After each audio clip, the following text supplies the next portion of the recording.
ஒரு data இன்டர்பிரேஷன்ல line graph எப்படி approach பண்றது அப்படின்றத நம்ம இந்த வீடியோல பார்க்கலாம்.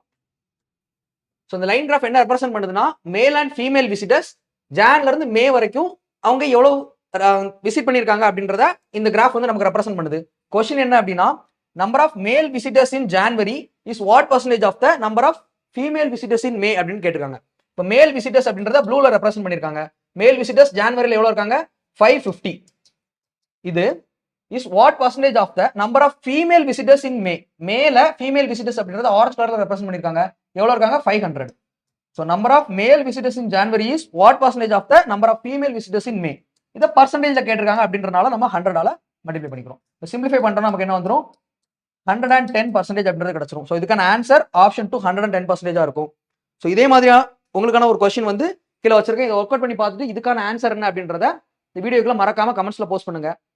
ஸோ இதுல கொஞ்சம் அட்வான்ஸ் லெவல் கொஸ்டின் நம்ம டேட்டா இன்டர்பிரேஷன் அப்படின்ற வீடியோவை மேக் பண்ணியிருக்கோம். ஸோ அதை செக் பண்ணி பாருங்க, கண்டிப்பா யூஸ்ஃபுல்லா இருக்கும். இதே மாதிரியான யூஸ்ஃபுல் கண்டென்ட்க்கு நம்ம சேனலை மறக்காம சப்ஸ்கிரைப் பண்ணி ஃபாலோ பண்ணிக்கோங்க. தேங்க்யூ.